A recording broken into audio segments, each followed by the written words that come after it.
notre épisode de ce soir d'Enquête d'action. Sur le plateau aujourd'hui, nous allons parler des jeux addictifs.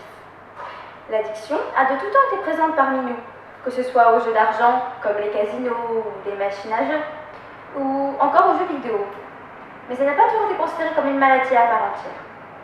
Cependant, ces derniers temps, les personnes concernées, quelle que soit leur catégorie d'âge ou leur classe sociale, tendent à prendre conscience de sa gravité.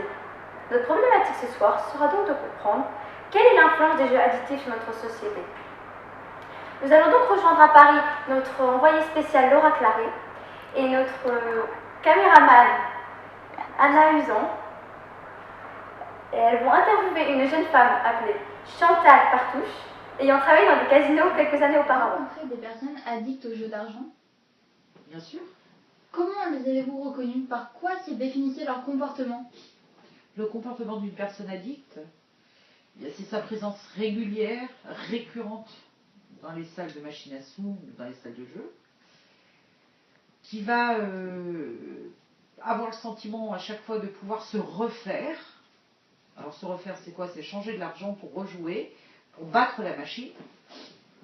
Et même quand il part bredouille, il revient en se disant je vais l'avoir, je vais réussir à avoir la machine. Voilà. Le comportement de certains de vos clients s'est-il dégradé au fur et à mesure du temps? Alors, pour ma part, je n'ai pas eu l'occasion, et je m'en félicite, d'avoir vécu certains drames concernant certains clients. Mais il est vrai que certains addicts au jeu, il faut savoir que l'addict finit par mentir à son épouse, mentir à son entourage, générer un nombre de dettes invraisemblables et arriver parfois jusqu'au divorce, ce qui finit par les faire réagir pour aller trouver de l'aide psychologique pour s'en sortir. L'addiction au jeu est une vraie maladie. Très bien, merci beaucoup. Je vous en prie. Comme nous l'a expliqué Chantal Partouche, nous ne devons absolument pas négliger les conséquences que peuvent avoir les jeux sur notre santé ou sur notre vie sociale. Les répercussions sociales, comme l'exclusion, la rupture de communication, des problèmes d'intégration ou même la marginalisation, sont dangereux. Les problèmes psychologiques, tels la sédentarisation, la confusion entre la réalité et le virtuel, une perte d'autonomie, et même médicale, mauvaise alimentation, yeux secs, migraines, douleurs dorsales, cervicales et carpiennes. Il existe un cas d'addiction très commun, l'addiction comportementale. Elle est nommée pathologique lorsqu'elle concerne les jeux d'argent. Elle se résume à une impossibilité de résister à l'impulsion, une tension croissante, une perte de contrôle sur le temps de jeu, une préoccupation fréquente, de l'agitation et de l'irritabilité pendant le manque, un soulagement durant l'action, une réduction des activités sociales, amicales, familiales, des conséquences sur le travail professionnel ou scolaire et des efforts pour arrêter qui sont vains. Mais dans ce cas-là, pourquoi jouer? Telle est la question que nous essayons de comprendre. Nous sommes allés dans un cybercafé rencontrer un jeune addict nommé Samuel à Paris. Celui-ci va nous expliquer pourquoi et comment il jouait. Nous sommes en présence de Samuel, donc un gamer. On m'a dit. Samuel. Donc quand tu as commencé à jouer, tu jouais combien de temps et aujourd'hui tu joues combien de temps par jour?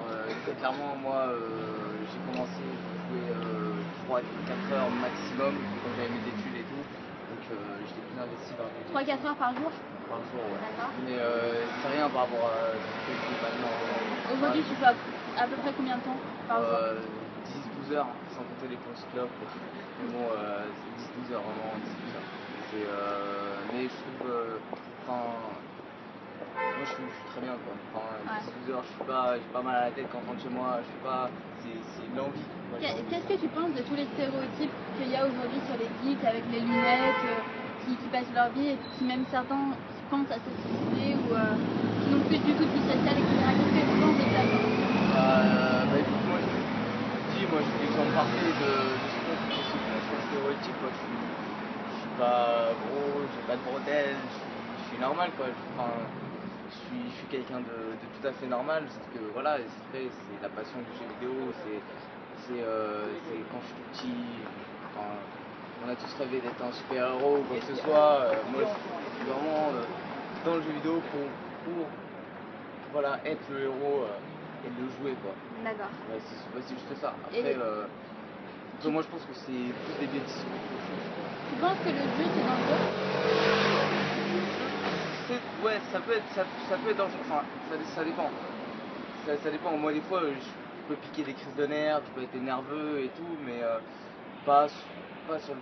Enfin, je vais pas tuer vraiment quelqu'un. Enfin, je peux très bien le dire quoi, mais au fond de moi je vais pas agir quoi. C'est juste des paroles et puis voilà quoi.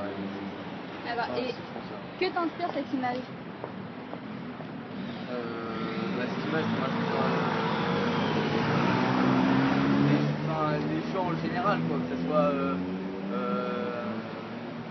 des jeux de hasard, des jeux de grattage, comment ça se passe, et la liaison entre tout ça, c'est la fiction, certes.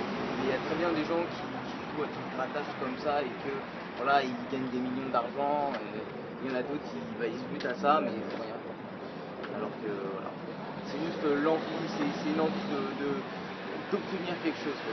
C'est comme dans les jeux vidéo, moi je veux être le meilleur, tu vois. Et pareil dans les jeux d'argent, moi je veux obtenir une somme d'argent, tu vois. C'est juste ça, c'est l'envie d'obtenir quelque chose. Bon, pour moi c'est juste ça. Après moi, il y a un pour et enfin, la fiction jeux vidéo, c'est clair que voilà, c'est pas bien, faut pas être comme moi, voilà. Mais il y a un pour quoi, enfin, ça a été prouvé, selon différentes méthodes scientifiques, que voilà, l'addiction aux jeux vidéo c'est bien pour le cerveau.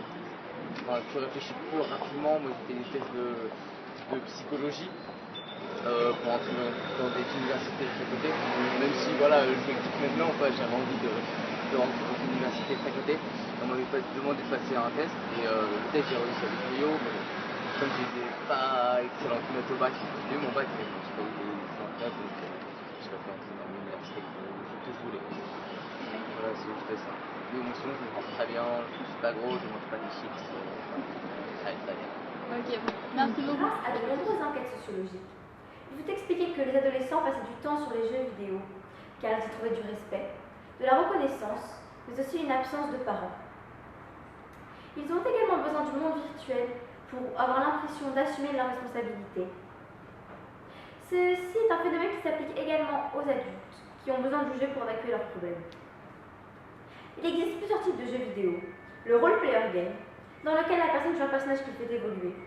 Le first-personal shooter, où le joueur est lui-même dans le jeu. Les jeux de stratégie et les MMORPG, qui sont des jeux en multijoueur. C'est d'ailleurs dans ce dernier que l'on constate le plus de cas d'addiction. Il y a une incarnation et donc substitution de la vie réelle et une reconnaissance de la part des autres joueurs, ce qui crée un décalage avec la réalité pour les addicts. Un addict est considéré comme tel lorsqu'il passe plus de 30 heures par semaine face à son écran. Nous l'avons vu tout à l'heure avec Samuel, qui passait environ 77 heures par semaine. Quant au jeu d'argent, les conséquences sont tout aussi dangereuses et tout à fait les mêmes. Cependant, l'addiction est plus limitée que pour les jeux vidéo, et l'arsenal juridique de chaque pays n'y est pas indifférent.